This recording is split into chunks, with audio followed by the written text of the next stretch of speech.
Hello, everyone. A very good afternoon and good morning to all professors, doctors, and fellow medical professionals. Thank you for taking time to join us in this first webinar in the Safe Prescribing Solution series by the British Pharmacological Society Assessment and the Royal Pharmaceutical Society, hosted by iGroup. Among the audience that we have today, we have participation from Malaysia, Singapore, Indonesia, China, South Korea, Thailand, and other Asia Pacific countries. I'm Olivia, your host for this session, and I'm from iGroup. Just a bit of background on iGroup. iGroup is a one-stop station for information products and library technologies. Our ability to provide a full spectrum of related products and services with localized support from each of our regional offices establishes us as the key information industry partner in the APAC region. Recently, the WHO has initiated the third Global Patient Safety Challenge. The title is Medication Without Harm. So according to WHO, unsafe medication practices and medication errors are a leading cause of injury and avoidable harm in healthcare systems across the world. Globally, the cost associated with medication errors has been estimated to be about $42 billion yearly. So Medication Without Harm aims to reduce severe avoidable medical or medication-related harm by 50% globally in 5 years, starting in 2017. This was the aspiration of WHO. So today, we are delighted to have representatives from two very established societies in the UK to speak to us about some solutions available to support prescribing safety and patient safety, both in education as well as clinical practice. So starting with British Pharmacological Society Assessment, we have Professor Simon Maxwell. Professor Maxwell is a physician based at the University of Edinburgh, who specializes in clinical pharmacology and prescribing. He has led several UK national initiatives focused on better education and training in safe and effective use of medicines, which will be the focus of his presentation today. He is also the medical director of the Scottish Adverse Drug Reactions and has served on the National Institute for Clinical Excellence, NICE. So I'll be introducing Ms. Sophie Davis at the end of this, at the end of Prof. Simon's presentation. Before we proceed, I would like to encourage all participants to either raise your hand function if you would like to speak to ask a question, or type in the Q&A or chat tab, and we will attempt to answer all your questions at the end of the webinar. We also have good news for everyone. All eligible participants who completes the feedback survey at the end of the session will receive a 1-month free access to the resources of their choice for themselves or for their institution. So without further ado, I'd like to invite Professor Simon to present his speech. Prof. Simon.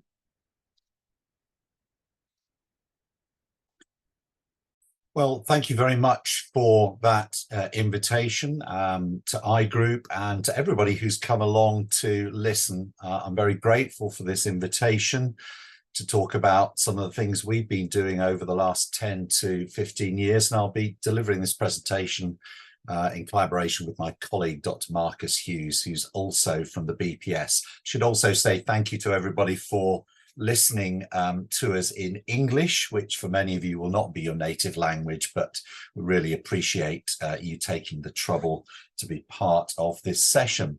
So I'm going to talk relatively quickly, and this is being recorded, so I gather you'll probably have the opportunity to go back if I talk a little bit too quickly about the clinical problem, which I feel that we're all trying to tackle, some of the educational challenges, what we've been doing in the UK in terms of trying to map a pathway to better use of medicines and the international scale up that the British Pharmacological Society has been involved in.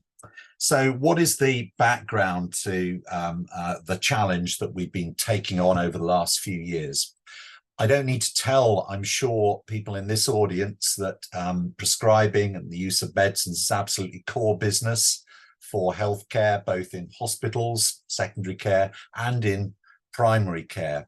The majority of what happens, I think, in most countries now is appropriate, safe, and effective. But unfortunately, we know from lots of studies that have been done that there is evidence of suboptimal prescribing. Wherever it's been studied and looked at, the evidence is there.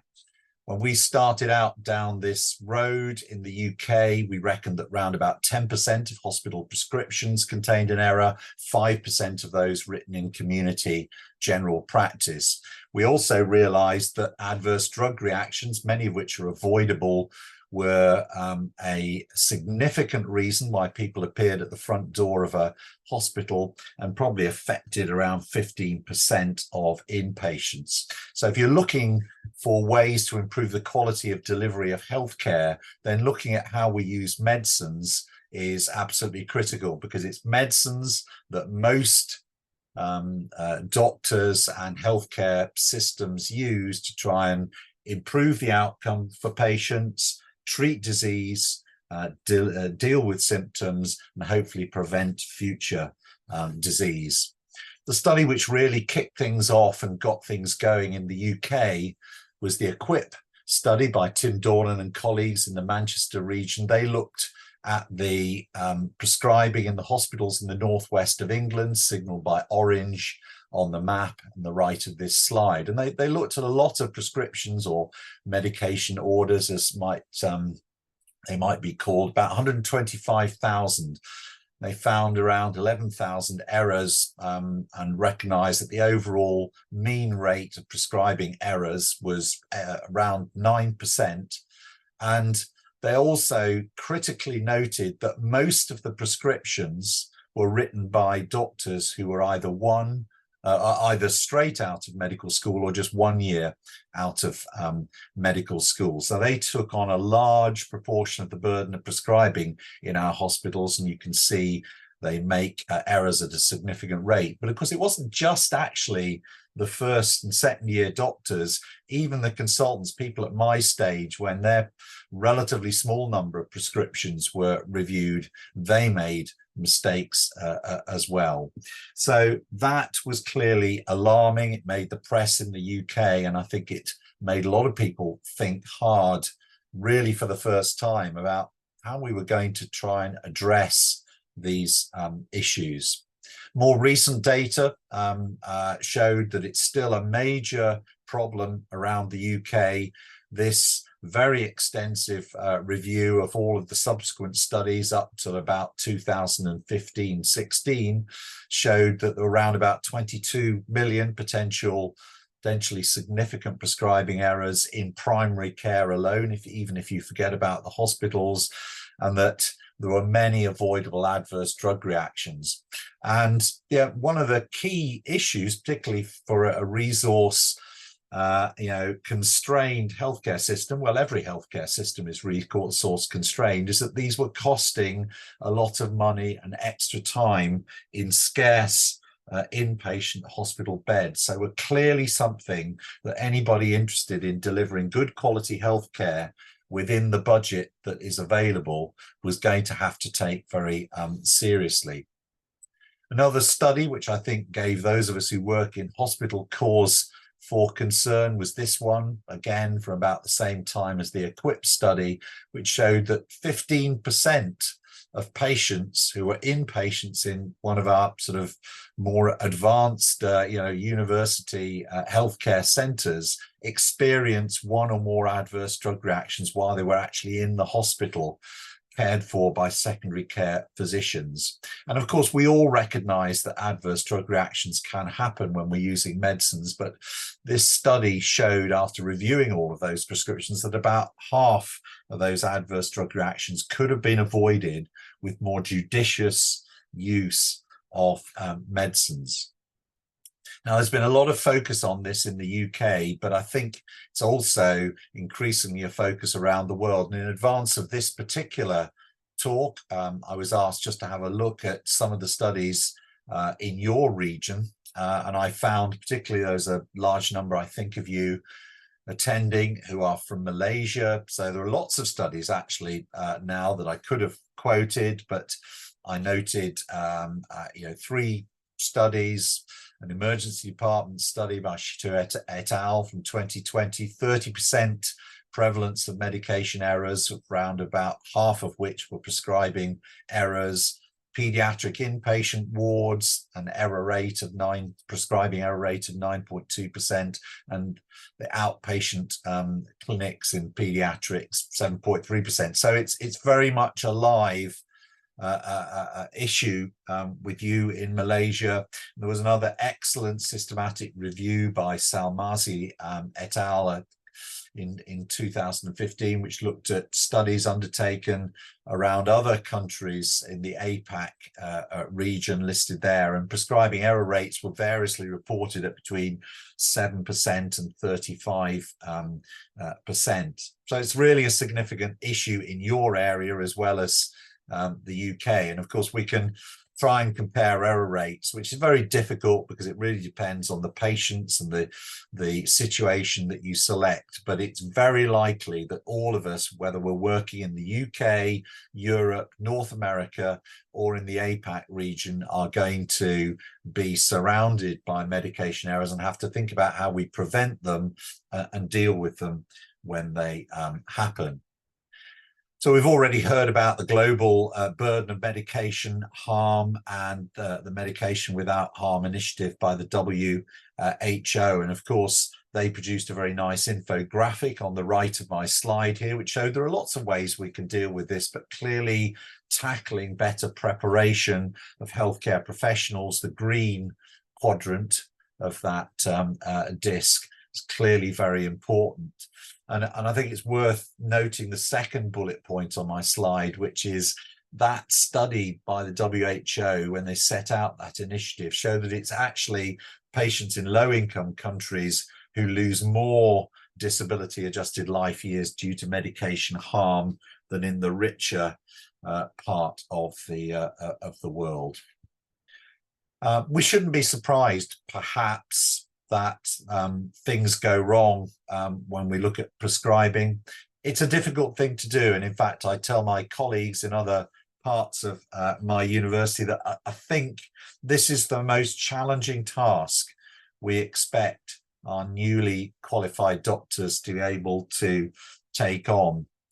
When they're delivered and entrusted with the care of a patient, they have to consider the patient, make a potential diagnosis, which isn't always clear. Sometimes initial prescribing has to be done when the diagnosis isn't clear.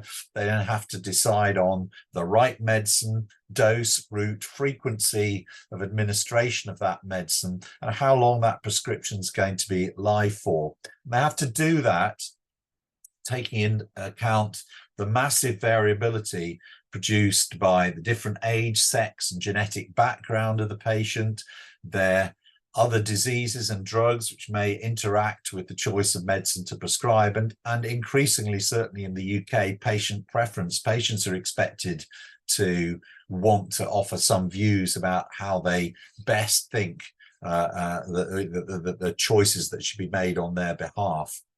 Those prescribers then have to be able to counsel the patient so that they can best make use of that medicine and be able to signal when adverse drug reactions might be arising.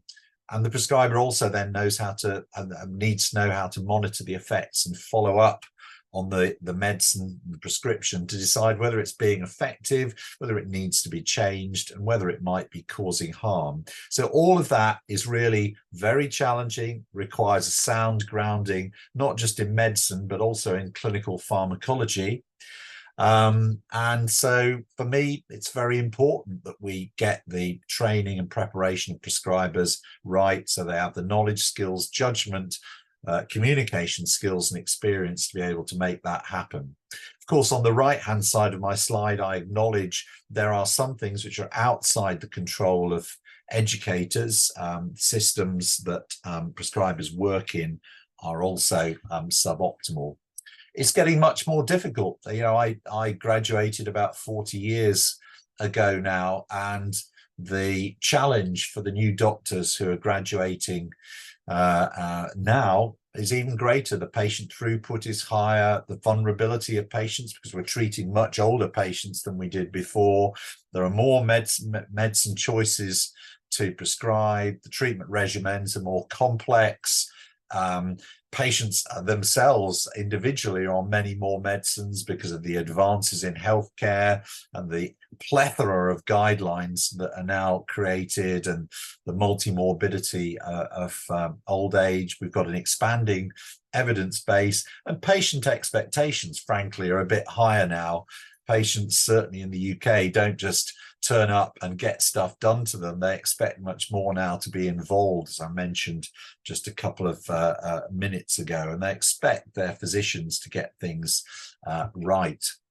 So there are lots of reasons for prescribing errors, issues related to the training and experience of the prescribers on the left-hand side of this slide, and also issues related to systems. And we could talk for the rest of the morning about either side of this slide, but clearly I'm going to focus, and hopefully you came here expecting me to focus a lot on the training and preparation of students to be able to prescribe, and that's what I'm going to do. And I wrote really about the issues relating to prescribers and systems and getting medication safety and prescribing safety right in the Lancet a couple of years ago. And I think it's important also to say that I certainly believe in getting systems better, but just getting the system better is not going to be the only solution here. We know that patients, disease and drugs interact in an infinite number of different ways that can't always be anticipated by guidelines or decision support. We know that many of the guidelines are based on average patients who don't often represent the actual patient that we've got sitting in front of us. Electronic systems themselves can provide new errors, warning alerts can be switched off. So the system is always going to be suboptimal. We'll never have perfect systems, and the way that you can better manage that reality is making sure that the prescribers that we prepare and send out into those systems are able to cope with the shortcomings more effectively. And that's the approach taken in the airline industry, the nuclear industry. They're always anticipating that things will not be perfect, and how we will actually respond when thrown those challenges. So really, I'm now going to just talk for a few minutes about what we have done to try and improve prescribing in the UK. And of course, I could talk about technological solutions like electronic prescribing we're putting in place, improved pharmacy services, better improvements to working systems. But actually, I'm going to talk really about healthcare professional training. So some of the key messages, I'm not going to go through individual studies that were done about 10 years ago, but there was a lot of soul searching going on in the UK about how well we were preparing people to use medicines in our medical schools, and now sort of also in our pharmacy schools as well. And the key messages from all of those early studies about new doctors was that, firstly, they take on a large part of the prescribing in our NHS hospitals. They felt underprepared for that task. They don't get much practice during their training. It's the bit of their job that they feared the most. And the people who were training them, people like me who were supervising what's going on in hospital wards, also felt generally that prescribing was a skill that required more emphasis in undergraduate medical education.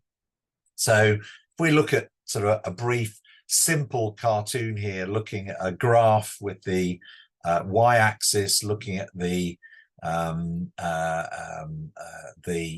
level of prescribing activity that can be entrusted to someone and the career stage they are at, then clearly If they are a medical student, we can't entrust much to them, but we are hoping that by the time they graduate, they have reached a certain basic level of competence. And I think the concern was that there were too many students who coming out of medical school were following the red line, and really they were on a very steep learning curve just as they were thrown in the deep end of the swimming pool and had to get on with prescribing under some degree, but not always very good supervision in our hospitals. And of course, what I and other people interested in this, and certainly the British Pharmacological Society, were hoping to do was try and make the learning curve a little bit smoother, to get people to higher up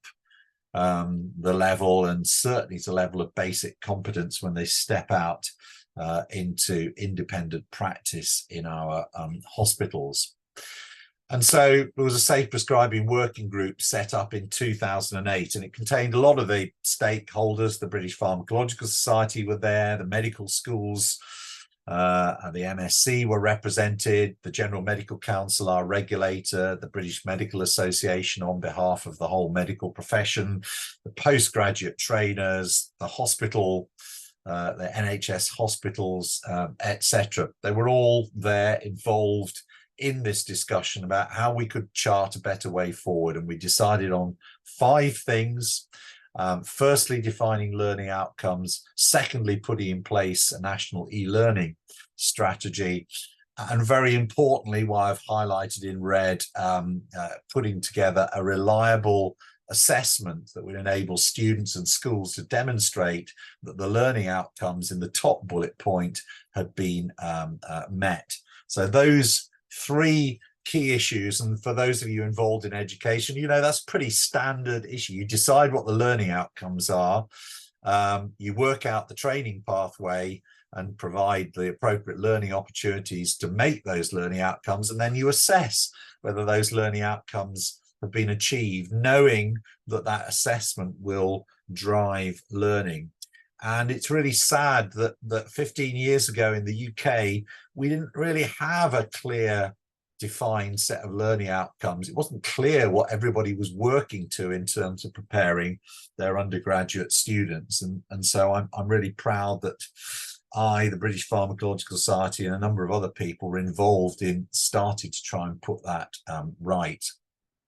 So in terms of defining those learning outcomes, the British Pharmacological Society produced a document which I co-authored with Sarah Ross, which set out in some detail what we thought an undergraduate training should look like, and that document is just being updated at this particular moment after 10 years. And since then, the Royal Pharmaceutical Society has also put together a competency framework for all prescribers, recognizing that actually now it's not just doctors who are prescribing, but an increasing proportion of prescriptions are being written by pharmacists and some other healthcare professionals in the UK.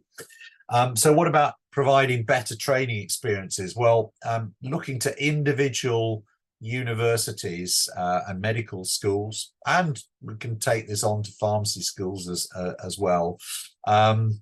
We need some achievable, agreed learning outcomes. All students want to know what they're actually heading to, and all faculty also need to know what together they're trying to head towards. So those documents that I've talked about are really important here in the UK because they set out the clinical pharmacology and therapeutics principles, the drugs and the therapeutics that need to be understood. I believe it's really important as leadership and visibility. We need people like myself, dare I say, in Edinburgh, but lots of other of my colleagues in other universities around the country who students can clearly identify as leading this part of a very crowded curriculum, and can try and make sure that the whole thing comes together and its complexity is brought together and there's a clear path of learning. I believe very strongly in student formularies, as does the British Pharmacological Society. Sophie's going to talk about the British National Formulary shortly, which contains several thousand drugs, but actually, you know, medical students can only get to grips with a small number of those. They've already got so many other things to learn, and to help that learning task to get a foothold on medicines, I think it's important to bring together a small list so that they can create a scaffold of key drugs from which their learning can then branch out in future. And, you know, it's up for every medical school to decide how many those drugs are, but in Edinburgh it's around about 100, 120. Many more mentioned than that over the course of, but we think there are key drugs that they need to know about.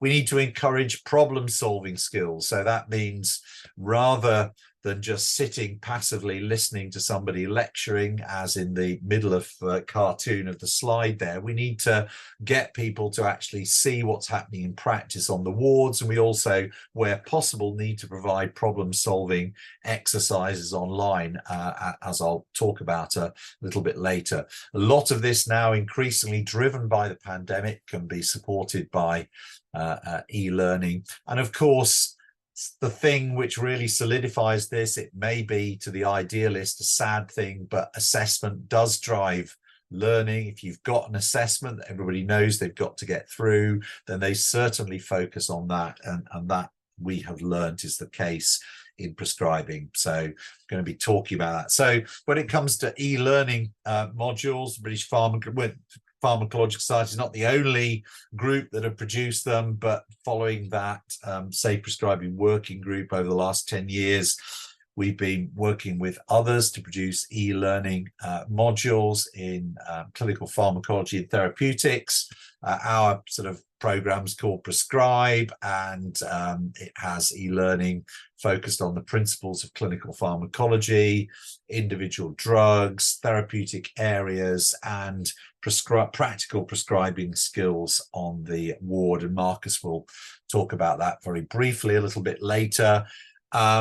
It's not magical. Everybody's seen e-learning, but these are the sorts of things, page by page, 20-25-minute exercises focused on particular topic areas with learning outcomes set out, and then going through pages with some exercises, self-assessment exercises as you go along, action buttons, just to make it a little bit more lively. So we've got about 60 learning modules at the moment covering various aspects of clinical pharmacology and prescribing.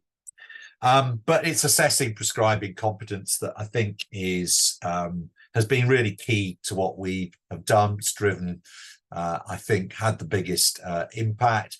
In the UK, we call it the Prescribing Safety Assessment, which the British Pharmacological Society delivers in collaboration with the Medical Schools Council. When we've collaborated internationally, we've called it the Prescribing Skills Assessment, just to reflect, make it clear the different process that is involved, but actually the process is identical in structure. So we decided to do this nationally, and we decided to do it nationally because obviously it's important that there's a prescribing assessment for clinical governance and patient safety reasons. We don't want unsafe prescribers administering and prescribing for our patients, but it's also really important as an educator myself for educational reasons, so that educational institutes can work out how successful their educational program is. When we started this process in around about 2008, 9 or 10, there was no validated, reliable and widely accepted measure of prescribing performance that we could see anywhere. So we started with a blank sheet of paper and built ours from the ground up. We recognized it would have to be national. Anybody who's delivered an assessment in a medical, pharmacy or other school will know actually it takes a lot of resource to do it well, to write high quality, discriminating questions. So we pooled academic resources of the key medical centres around the UK. We hope that this whole process would serve to raise and unify standards and provide equity and assessment all around the country. The basic principles that we worked on was that this would have to be passed before starting work as a hospital prescriber. It would be based on real cases. This wasn't meant to be just a simple knowledge multiple choice question. So everything is based on real clinical cases relevant to junior prescribers in hospital practice. We decided early on, although much paper prescribing in the UK at the time was was on paper in the UK at the time, we decided to deliver this online from a central server so that we could deliver these assessments, get them marked very easily from all around the UK and now increasingly all around the world as well. We also made the decision this would be an open book assessment so that all our candidates have access to the British National Formulary that Sophie will talk about shortly. This was meant to be about skills and deductive powers. We did not want this to be a simple knowledge or lookup test from the British National Formulary. We wanted to make sure people, our candidates, our students recognize that a lot of prescribing and use of medicines is a grey case where they have to make judgments which aren't easy sometimes just to look up. Structure of the assessment is relatively simple. It's set out into 8 different areas to reflect the 8 different kinds of ways we think that junior prescribers in hospital engage with medicines. They write prescriptions, of course, and about 40% of the marks are based on prescribing, but they do a lot more reviewing of the prescriptions at the end of beds than they actually write prescriptions. So reviewing prescriptions counts for another big chunk of marks. They plan management in more complex presentations. They provide information. They undertake calculations. They prevent, anticipate, and treat adverse drug reactions. They need to know how to monitor the effects of medicines, and they have to interpret data presented to them. And our questions are set out in the 7 domains that are in the top right-hand side of the screen. So most of them are written in medicine, elderly care medicine, and general practice cases. But we also have some set on surgical, gynecological, mental health wards and pediatric wards as well. The question item bank, well, everything is done in a system that the British Pharmacological Society built. It's where all our authoring, editing, quality assurance, item banking, building of the assessments, delivery of the assessments, and the psychometric analysis is done. So earlier sort of this year, we have an item bank, at least for the UK initiative, of around about 4,000 question items, which can be drawn on for building assessments. They're all written very carefully to a template, which ensures they look very similar in structure, which is really important for our candidates because they need to know that they're going to have some degree of consistency as each case is thrown up in front of them. And we think it's very important that there is clear feedback provided for each of the options if it is a multiple choice question, which account for the minority of the marks. And the reason for that is, as I'll show you in a second or two, this is a learning process. Obviously, we use this as our final assessment for prescribing, but the most important part of this is a learning process. So lots of these questions are set in learning mode where the candidates can work through them, press a button to submit, and then they get feedback on the answer that they have submitted. Our questions are written by about 100 specially trained item authors who are senior, junior doctors and pharmacists, and they go through a very long process, which I won't bore you with at this point, but a lot of eyes have seen our questions before they ever make it to either a summative assessment event or go into one of our practice papers. Building the sort of assessments is easy, and maybe Marcus will talk about that later on. So what about the delivery here in the UK? Well, we deliver to about 8,000 students now in 34 medical schools each year. In preparation for that final summative assessment, they get 4 practice assessments to do in their own time at home. It's all delivered online from a central server. There's rapid marking and return of results because there's an answer matrix behind a lot of our prescribing questions, which has pre-scored many of the answers which are given. And we also deliver to overseas doctors arriving in our training program in September. So this is what a prescribing question might look like with a case presentation, examination, and investigations. Marcus will show you this live shortly.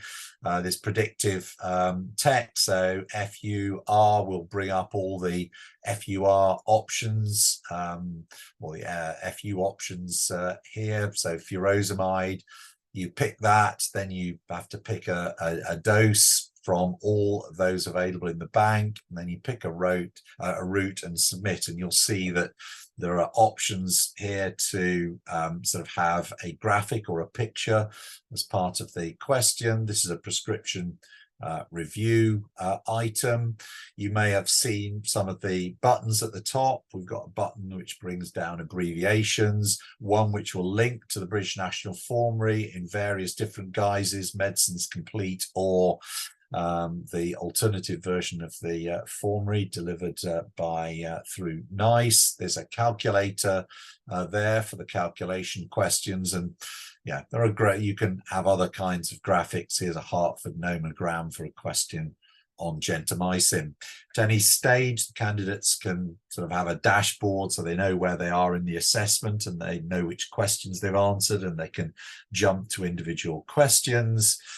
They can then sort of exit the assessment knowing how many of the questions that they've answered. Marcus hopefully will show you some of that later. So this is the sort of outcome for those of you who are interested in last year's PSA event in 2022. 4 event days with most candidates, 5,000 using our system on the 4th of February, but not all medical schools can align to do the assessment on that particular day. So some do the assessment on successive days. We have a lot of EU schools now, Malta and Ireland, who are joining us for this assessment. The overall pass rate of that year was 95%. Cronbach's Alpha, the reliability of the assessment is good, meets international standards for those interested in the psychometrics. Now, the power of this whole process is one of feedback. We feedback, of course, scores to the students once they've undertaken the assessment. We also, as I've said, they get 4 practice assessments so they can work their way back through some of the questions that I've showed you, and then actually get a score for the individual components of their prescription and be given feedback. And this is why it's a learning process. And most of the candidates tell us that that's actually the bit that they found the most valuable. They were obviously worried about the pass-fail assessment, but they really felt it valuable that they had these sort of real style clinical cases thrown at them that they had to then tackle, and then they would get focused feedback on the answers that they gave. And similarly, you can go back through the prescription review items and some of the multiple choice items and get feedback on right and wrong answers. And all of our candidates get 4 practice papers before the real paper that they did. So it's a really powerful learning tool. So this is about learning really rather than assessment. It's the most important part of it, is the learning bit. And we also feed back to medical schools. So this is the comparative feedback. I should have also said, of course, Newcastle Medical School here in the UK has a Malaysian campus. So Malaysian students have taken part in our assessment, and indeed I think Monash Medical School in Australia, who we work with as well with our Australian and New Zealand collaboration, I think they also have a campus in Malaysia, so have also been involved. So sorry, just to go back to that, yeah, so you can see that the sort of medical schools who've not performed quite so well get to know about that quite clearly when they see their individualized feedback, and clearly likely want to put measures in place to sort of improve learning. So that's just the number of failures in each medical school. And we get feedback from the candidates. So they all answer a questionnaire about what their attitude was to the assessment and the practice materials. They also provide free text, and they tell us the number of prescriptions they've undertaken in undergraduate medical training. And there's still, even now, far too many have not done enough training, in my view, in their undergraduate program. And so we hope that the facilities that we offer will encourage more of that. So what has the PSA achieved? Well, we developed a novel online system capable of delivering simultaneous prescribing assessments to large numbers in multiple locations, a large bank of high quality case based question items with automated marking and feedback. We've really created an interactive learning tool that takes the pressure off faculty and allows our students to practice without the risk of harming patients. And I'd like to think we've stimulated better training experiences in our medical schools. And I think that's indicated by self-rated preparation, preparedness of our doctors who answer a survey every year, longitudinal performance on anchor items and other national data sets. The future for us, we're already talking about sort of delivering other tailored assessments for prescribing in specialist areas.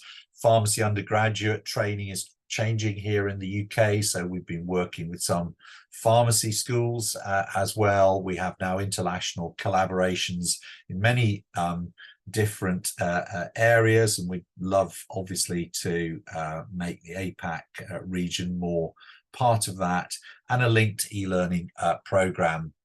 Because it's online, it's easy and relatively cheap and scalable as a training tool, so we can deliver in other locations. The third bullet point Marcus might mention is, we can create a unique jurisdiction. So medical schools and countries elsewhere in the world have got their own unique area of our system that they can sort of build their own question item bank and create their own assessments if they want to do so. And they've got an enthusiastic group and some funding to get it started. We'd love to work with your region as well in delivering formative or summative assessments. There's e-learning symposia, which I guess is what we're doing at this very moment. There are possible research collaborative opportunities as well. So in summary, with my time up now, I'd like to say prescribing is a key skill, and hopefully everybody's here because they recognize that anyway. Prescribing skills assessment in the UK, I think, has really had a big impact, and hopefully sort of driven up standards so that more people are reaching a basic standard of competence when they leave medical school. And we've also got an additional sort of e-learning tool to provide. So I think I'm going to stop there. I haven't even had time to acknowledge all the people who've been involved in that. That's not just been my work, it's been the work of many people, but there are plenty of places online where there's more opportunity to read about this. So I think I'll hand over at that point to Marcus.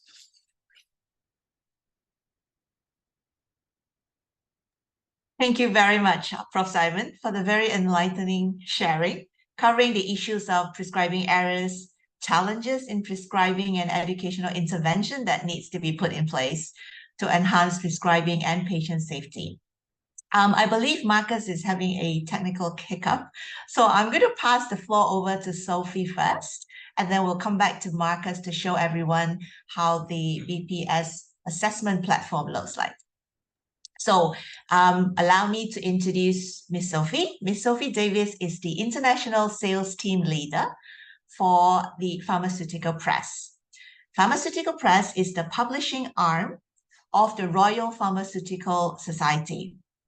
So Sophie manages partnerships across Africa, Asia, Oceania via MedicinesComplete, an online solution providing professionals access to the largest and latest drug and healthcare information bank.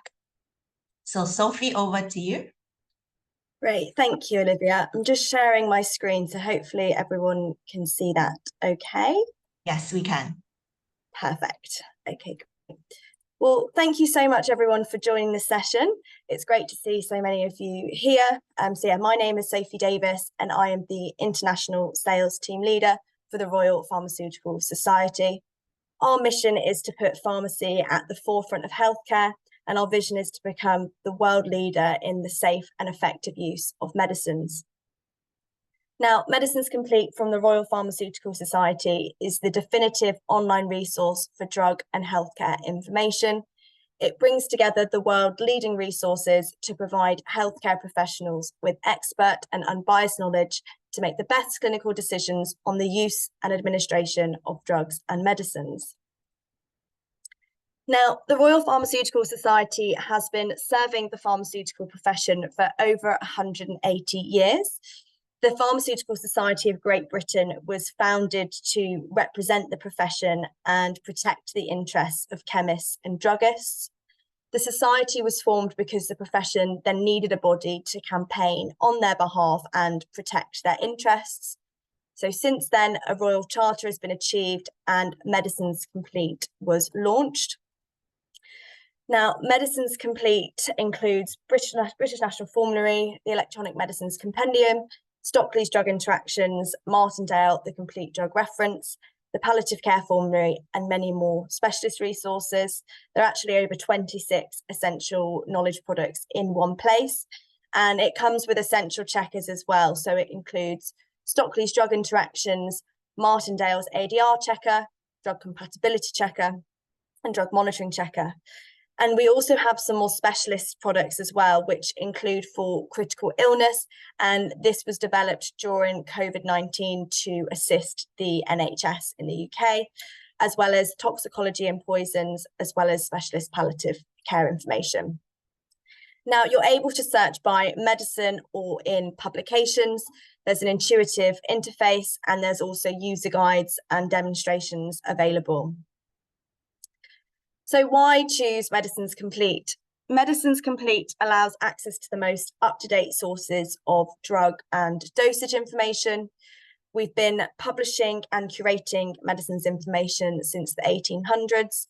There's no other publisher in the world that has been curating medicines information for as long as we have. Healthcare professionals in more than 150 countries use MedicinesComplete.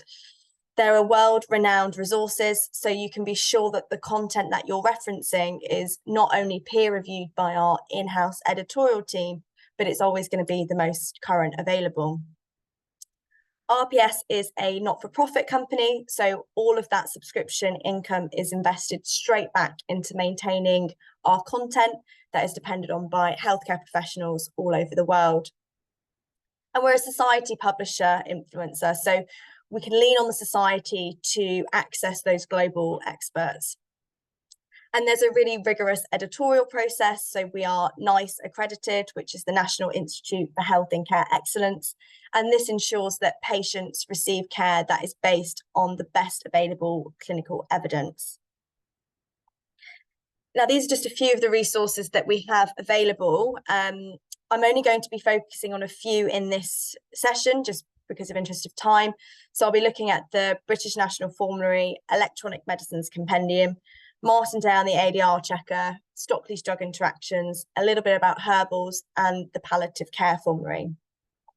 And I'm now going to just do a quick tour to show the content and those key features on MedicinesComplete. So I'm just going to share my screen again, so bear with me one moment.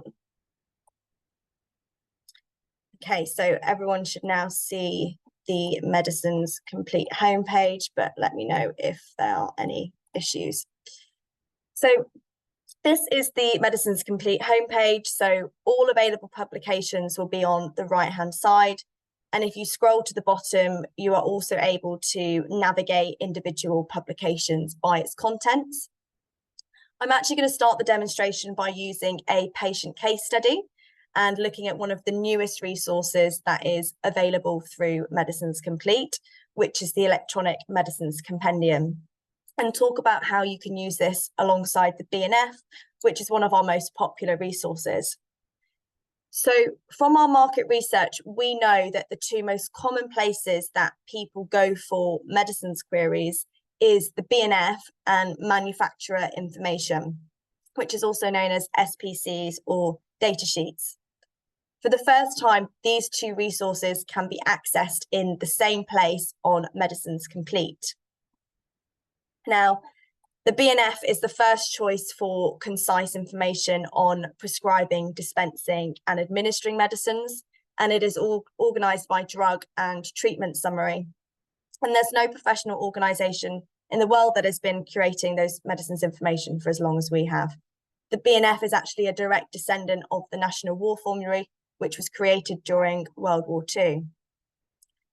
And EMC has over 14,000 SPCs and patient information leaflets, all of which have been checked and approved by either the UK or the European government agencies which license medicines. So going back to the case study, Michael is a 44-year-old bus driver who has been diagnosed with hypothyroidism. The doctor prescribes carbimazole and Michael attends his local pharmacy to collect his subscription. So the pharmacist would first access the BNF on MedicinesComplete to check the dose is correct. So I'm just going to type in carbimazole and look in the BNF. Now, within a BNF monograph, you'll find various subsections. So that will include indications and dose for adults, and where applicable, it will also contain information on the elderly. Where available as well, there's also specialised information on pregnancy, breastfeeding, hepatic, and sometimes renal impairment. After checking the electronic patient record, it reveals that Michael has an allergy to the excipient citric acid monohydrate. So at this point, the pharmacist would like to use the link to EMC, as you can see here, to check the excipients in the carbimazole tablets, which he wants to dispense, which in this instance would be the Flamingo Pharma brand.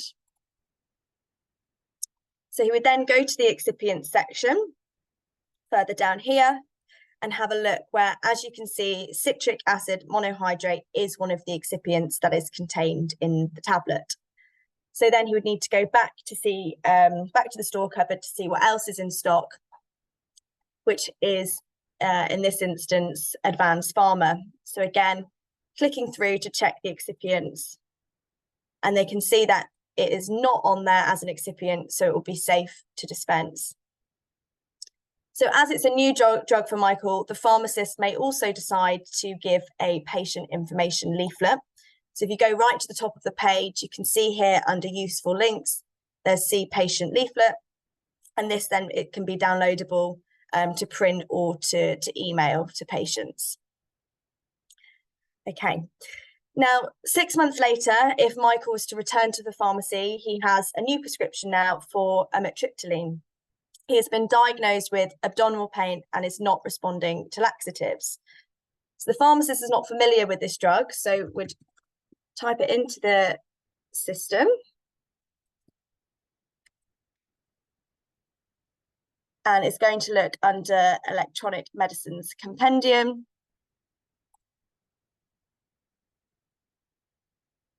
And then would go to the clinical particulars in order to see what its therapeutic indications are. As you can see here, it's not licensed for use in abdominal pain. So in this instance, we'd need to go back to the BNF in order to see a bit more about the information in terms of whether it's licensed or not. So the standard format of the BNF will include unlicensed use of medicines when the clinical need cannot be met by licensed medicines. So you can then use the links to the BNF to find information on unlicensed use. Now, there can be a variation in the licensing of different medicines that contain the same drug. So there's also information on the different medicinal forms that you can see here. And there's also cautionary advisory labels, which are also available. Now, EMC, BNF and BNF for children are updated monthly as well. So the other section of the BNF are treatment summaries. So if we were to use hypothyroidism as an example again, so treatment summaries can provide an overview of the drug management or the prevention of common conditions, and it can be used to quickly evaluate different options. Now, recommendations made in the BNF and the BNF for children have been evidence graded, and this is to reflect the strength of the recommendation, and it follows a very standardized process. So you can also easily switch between resources on MedicinesComplete. So if you look here on the left-hand side, you've got related content.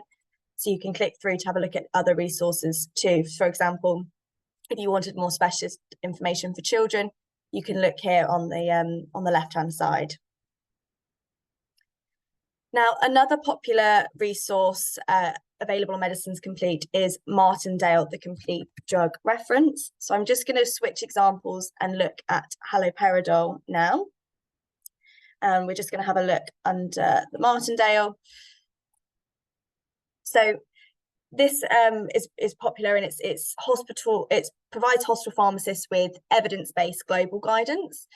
Now, the author, William Martindale himself, was actually at a time president of the Royal Pharmaceutical Society.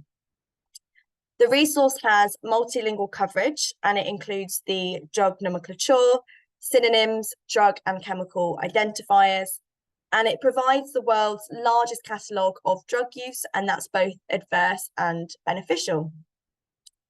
There's a useful section on preparations, which contains information on available brands in over 40 different countries. You could search for the brand at the top, or you could click through here to have a look at what country you wanted. And then you've got all the different brands available. If you wanted further information, you can click through. Here you can see the active ingredient, and you can actually find out information from the manufacturer as well. Now, for further advice, there is also comprehensive disease treatment reviews, and these provide overviews of the disease and drugs used in their treatments, along with key references. And they're based on national and international guidance and will give comparisons between them if available. Okay, so exclusively to on MedicinesComplete is Martindale's ADR checker. And this further supports your decision-making and the management of patients with adverse reactions. So again, using the example haloperidol, you can quickly then search and compare the drugs with filters and sorting options. So you can filter by frequency, age, body system, and route. Results are then ordered by the incidence of the adverse effect. So as you can see, severe adverse effects that may result in patient harm are highlighted in red, and that's regardless of their frequency. So this is there so you can quickly identify and any safety concerns. So, for example, you've got neuroleptic malignant syndrome. It's a rare but potentially fatal adverse reaction. Now you can search, like I said, by drug groups, ADRs, and body systems, but you can also search for multiple drugs. So if we put for haloperidol, we could also look at methadone. And we could also look for norfloxacin.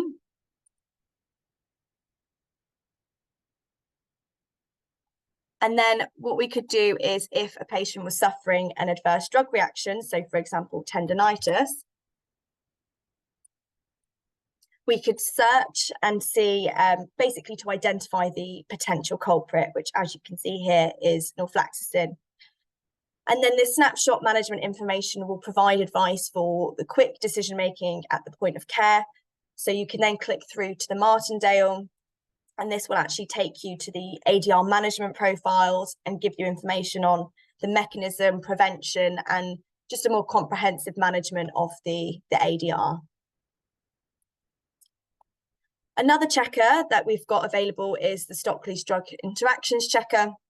Now, Stockley's Drug Interactions is the most indispensable source of drug interaction information. It provides expertly authored advice on managing drug interactions and will quickly and reliably help you decide your best course of action. With regards to the interaction checker, it is suitable for prescribing education, like in the PSA and in other prescribing, teaching and learning, and also for prescribing practice in primary or secondary healthcare settings. So I'll use the example that we used before, haloperidol and methadone. Now, Stockley's interactions checker then features a concise summary at the start of each record. Interactions are then categorized according to severity. So, for example, the use of haloperidol and methadone is contraindicated. Again, similarly to the ADR checker, you can also click through to have the full management profile. Like the ADR checker, this tool allows you to search for unlimited drugs at once. So if we put in norfloxacin again, as well as ibuprofen, and search, this will allow you to input a patient's entire medication list at once to find all possible interactions. Now, the broader and the narrow terms will allow you to widen or limit your search. So, for example, you could broaden norfloxacin and look at all interactions with quinolones. Now, if you wanted to search for interactions between herbal medicines, you also have access to Stockley's herbal medicines interactions. So if we just look under here and switch resources, here you would search in the toolbar like this. And if we look at tea and nadolol as an example, you can see that this will highlight any interaction at the top and then provide important experimental evidence and guidance on how to manage any interaction. And for further information as well, there is another resource called Herbal Medicines, which is a specialist resource that you can access to. And MedicinesComplete has several specialist resources to help hospital pharmacists provide the best quality care. There's also access to the palliative care formulary. Just going to look at haloperidol again as an example. Now, the palliative care formulary goes beyond standard references, and it provides unique in-depth content and practical guidance on drugs and treatment regimens, and it's used to support adult patients with life-limiting conditions. Now, haloperidol is unlicensed in palliative patients, so you can navigate the subsections within this monograph for information on dose and use, pharmacology, and drug interactions. The palliative care formulary also has these quick clinical guides. So if I just show it as an example here. Now this will then allow, it will bring different monographs together to show you indication of use and so on. Now, finally, for the palliative care formulary, I just wanted to show you the drug compatibility checker. Now, this is an additional feature that is available, and it will allow you to prevent adverse drug reactions to confidently answer compatibility queries. So the compatibility types include syringe, Y-site, additive, and solution. So if we look at haloperidol and cyclizine,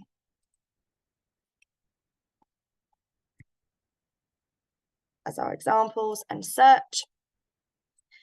Now, this will then show you what is compatible and what is incompatible. So with the palliative care formulary, the data comes from the syringe driver database. There's also information which comes from our ASHP injectable drug information too. Now, before ending this demonstration, I just wanted to highlight a few additional features that are available on MedicinesComplete. So our content is regularly updated, and you can find the recent publications available here. And there's also these useful guides. So if you click through, this will take you to a different section of our website, and then you've got all these different resources here. So patient case studies, upcoming webinars, white papers, and so on, if you'd like to have more information.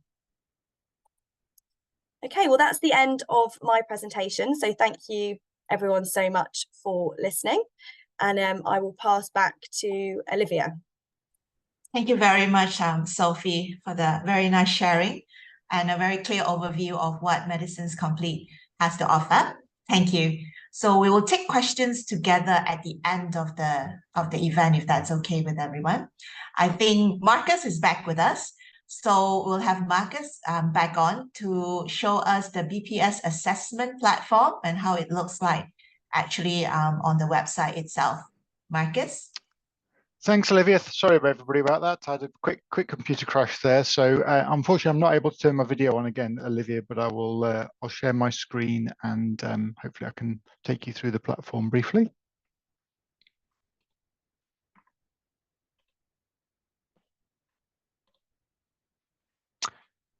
Hi, everybody. Hopefully you can now see I'm logged into our BPS assessment platform. I'm just logged in here with from the student's perspective. So I just wanted to take you through a few of the different areas of content that we have, just to show you what it would look like from the student perspective and to illustrate some of the things that Simon detailed in his presentation just previously. So we're now logged in as a student. We can see any practice assessments that we have assigned to us at the top here. We've also got our e-learning content, which Simon mentioned previously, down here at the bottom. And I'm just going to click into some of this content just to show you how that's displayed on screen and how you would work through that as a student. So we can see on our prescribing skills content here, we can see 4 modules initially. We can see there's a lot more content hidden beneath here. So we've actually got 27 individual sessions for the prescribing skills and then 26 for clinical pharmacology and therapeutics. And we can see here that we've already started one of these sessions. We can see where we're up to, so we can come back to this and complete this at a later date. So we can work through this in our own time, complete as much as we like, and then come back and complete these sessions when we have time to. So I'm just going to open up one of these sessions now just to give you an overview of how that looks. So I'll click start. So we can see we've got a table of contents at the start here, and we can just simply start this session. And this opens up, so you can see who the author is, which section we're in, the current module, a little bit of a summary about this session, and we can simply navigate through the session using this next button in the bottom right hand corner down here. So we can see we've got some learning outcomes, as Simon mentioned in his presentation earlier. We've got these clearly defined learning outcomes, and then we've got some imagery throughout the presentation. And we can simply work through this content under here. If we want to quickly see where we're up to within the material here, we can see an overview of the content that we're working through. As we're working through, if we've got anything that we're particularly interested in, then we can take down some notes as we work through the content as well. Just going to briefly move through and just see we can have some content. So we've got a content on the left, we've got some fantastic imagery on the right hand side just to illustrate that content. And as we work through, as Simon said, we do have some interactive components within the content. So here, for example, as we click on each of these highlighted terms on the left hand side, then the relevant images open up on the right hand side. So a little bit more interactive active learning, so the students aren't just passively reading the content. Just going to skip forward. Again, similar thing here. We've got some interactive content which opens up some of these figures on the right hand side. Throughout the content, then we also have these useful knowledge checks, which helps just to embed the learning. So the students have read through some content. They're now asked to recall that information by answering some questions, and this allows us to embed that information. Recalling that information allows us to understand what we've just read through. So I'm just going to answer these randomly. I'm not going to particularly answer there quickly or not, and then we can hit submit, and immediately we get some feedback on whether we've got these questions right or wrong. We can either retry these questions now, or if we prefer, we can just quickly show the correct answers, and it will give us the correct answer for these questions here. So that's just a brief overview of the e-learning materials. As I said, there's a huge amount of content within there. There's about 30 hours of content within those e-learning materials that the students can work through. I'm going to go back now and show the assessments that Simon mentioned when he was doing his presentation. So we have an assessment here which just gives a demonstration of those 8 different item styles that Simon mentioned during his presentation. So these are the prescription writing, prescription review, the planning management, providing information, the calculation skills, adverse drug reactions, drug monitoring, and data interpretation. So I'm just going to start, and as you may see, this looks a little bit familiar. I'm just going to zoom that up a little bit to make it a little bit larger for you guys. And as Simon mentioned, these are all based on realistic patient cases. So we have a case presentation on the left-hand side here, case history of this gentleman. We've got his past medical history, his drug history. There's current examinations and investigations. We may also have some supplementary information for these cases. So in this case, we have a chest X-ray, which you can see here, which we can open up. And then we have the actual question, so the prescriber request. So in this case, we've been asked to write a prescription for one drug that's most appropriate to relieve his breathlessness. As Simon mentioned, the way that we complete these is that we have a database of drugs built into the platform. So as one starts typing in the name of the drug, once we type in the first 3 letters, it will then bring up a list of all of the drugs within the database that contain those 3 letters that we can see behind here. So we can pick our drug, pick our dose. Again, we can start typing this in and it will come up with a range of doses for us. And then finally, we can pick our route. As you'll notice here, we've got intravenous or IV. If we're not quite sure of some of these abbreviations, then as Simon mentioned, we do our list of all the abbreviations that we might use within the platform, hidden at the top here. All of the content that we've got within the platform is aligned to the BNF, and as Sophie's just demonstrated, we can access the BNF through MedicinesComplete. So we do have links to the MedicinesComplete BNF here. Should your institution have access to that platform, you can link out to access the MedicinesComplete BNF from within the platform. We also have the calculator at the top. So if we are doing any calculation questions, and I'll show you one of those a little bit later, a little built-in calculator function to help there. And we also have the assessment dashboards. This allows us to see where we are within the assessment, how much time we've spent within the assessment, questions that we've answered, any that we've not yet answered, any that we may have marked for review. So if we weren't quite sure about the answer we gave to that question and we wanted to come back to it at a later stage, and also the current question we're on, and we can also end the assessment here as well. So I'm just going to quickly mark this one for review and just show you a few of the different question types. So this was the prescribing question. We also have the prescription review question type, which, as Simon said, might be quite common for early years doctors to be looking at reviewing prescriptions. So again, we have a case presentation on the left-hand side, and we're asked to select the 2 prescriptions that are most likely contributing to daytime drowsiness. So you'll forgive me, I'm probably going to get this incorrect, but I'm just going to put a couple over there. And then on the right-hand side, select 2 that are contributing to hyponatremia. So I'm going to select those.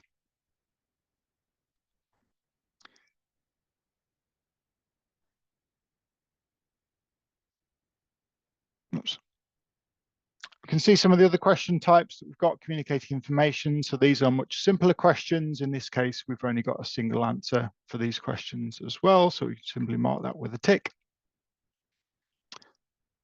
And I'm just going to jump forward and show you the calculation skills question. So in this case, we're asked to calculate an infusion rate.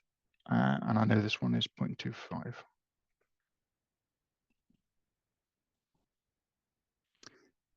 Okay, so I'm not going to go through and complete the rest of the questions, but I think that's given you a good overview of how we answer things within the platform.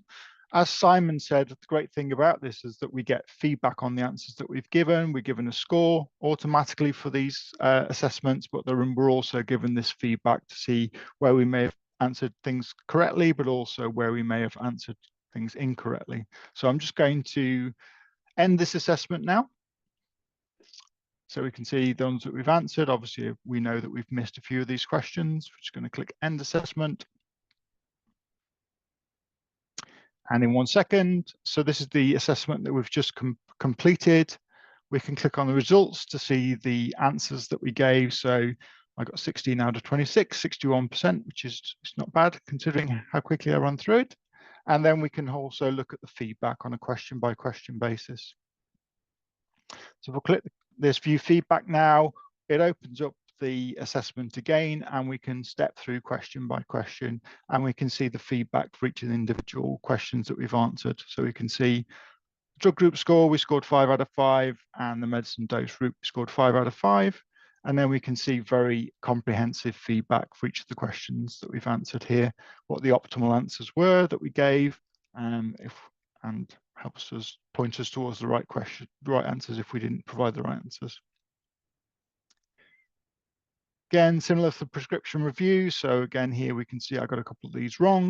We can see which one was right. This one was wrong. We can see this was the correct answer down here. And again, we've got feedback on what the correct answer should have been down the bottom. And finally, on the communicating information, we can see we've got the correct answer here. So feedback. We also have individual feedback on all the different options that would have been given here. So we can see why these options weren't the correct ones in this case, and why this was the correct option that we chose.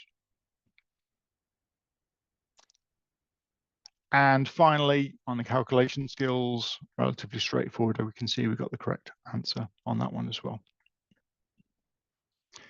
So I hope that's given you a quick overview of the platform, just to support what Simon said previously and to show you around the platform.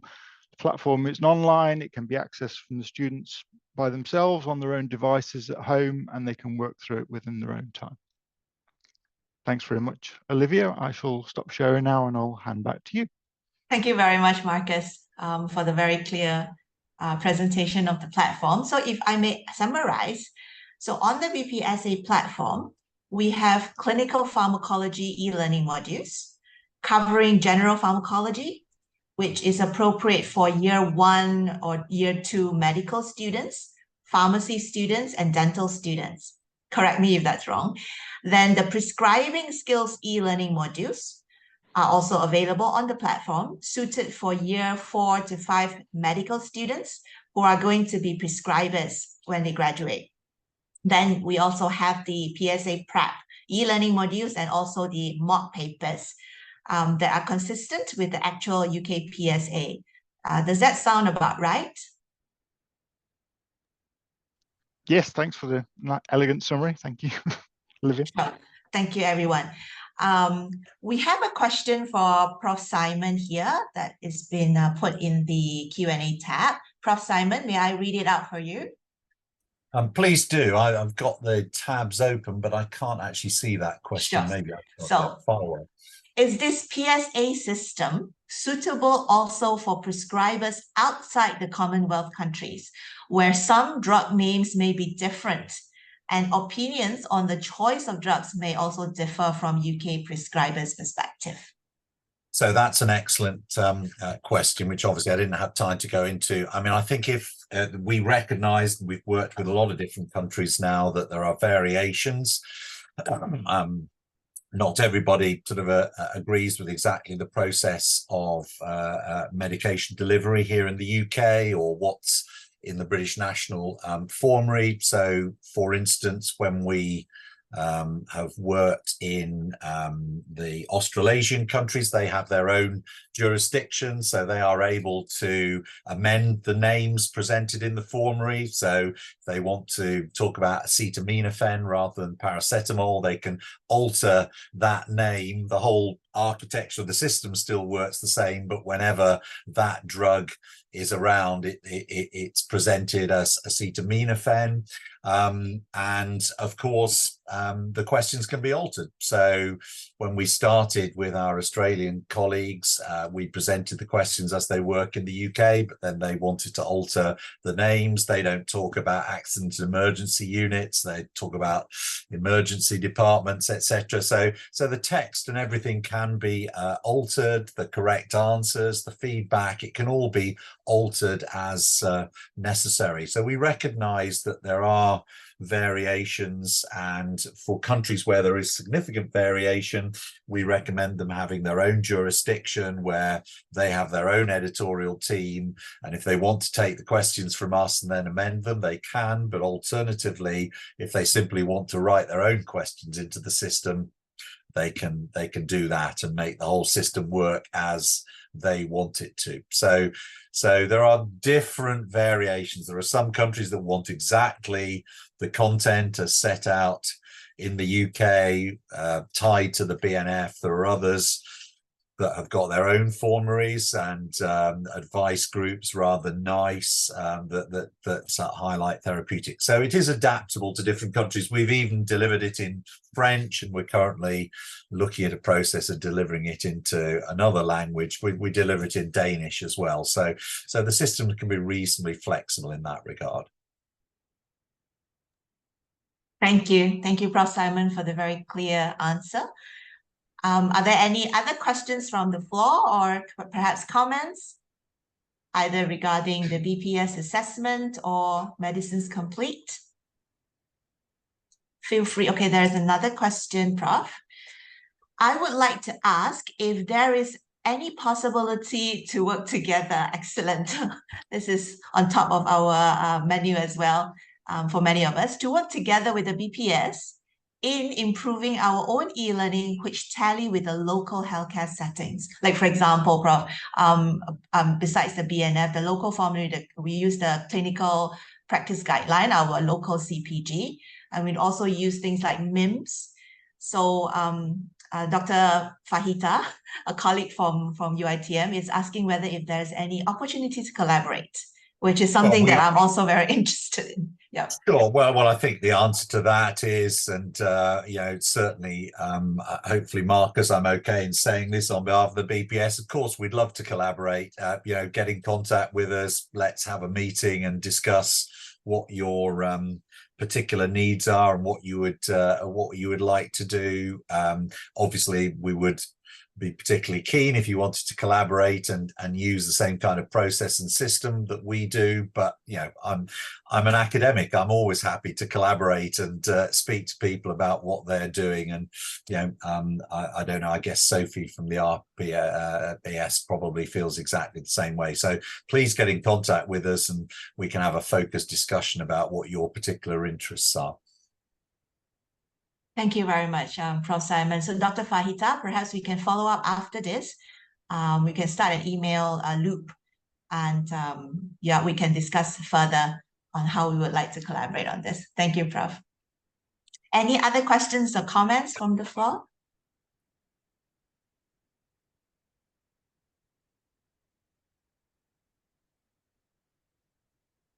While waiting, for Sophie, may I also summarize that MedicinesComplete, it's a resource that is suited for medical and pharmacy schools, also suited for clinical practice, used by physicians and pharmacists. Yeah, that sounds about right.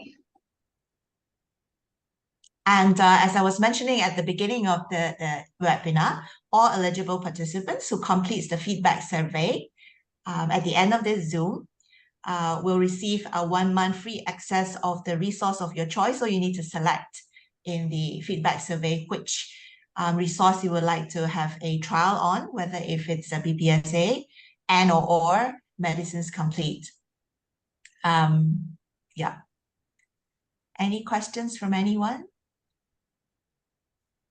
I can see there is one about the cost. I'm not sure if that's aimed at MedicinesComplete or the BPS, but I guess to answer it from the MedicinesComplete, all our pricing is bespoke, so it would depend on the size of your organisation. So we need to get in contact and find out a little bit more, and then we'd be able to provide you with a quote. And I'd answer this in the same way as Sophie. Yeah, our pricing is bespoke depending on your exact requirements and the numbers of students that are looking to access the platform. So yeah, please do get in touch and we can provide some pricing. Yes, this would be the point of contact for audience from the respective countries. So these are your local sales representatives. So those who are interested, you could email us at marketing@igroupnet.com, or you could directly contact our representatives in the different countries. They will be able to assist you in whether to follow up on the resource or set up a trial or ask for the specific prices for your particular setting. Any other questions?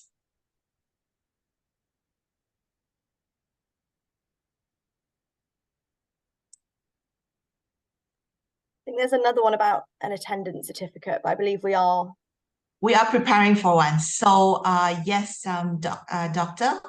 Prabha, yes, we will send that up to you. So lastly, before we close, I would just like to extend our invitation to everyone to attend our next webinar, which is webinar number 2, Teaching Tips for Prescribing Educators. So again, we have the honor of Professor Simon, who is going to talk to us about the role and importance of a prescribing curriculum in more detail. He will share with us about topics and expected competency in prescribing, and also giving us some tips as to how to teach prescribing effectively and the different ways to assess prescribing competency. So do register and join us. And this will take place on Tuesday, the 14th of November at the same time, 3 to 4:30 p.m. Malaysian time. Thank you very much, everyone, for your time. Thank you, Prof. Simon, Marcus, Sophie, our iGroup team, and everyone who is present today. Thank you.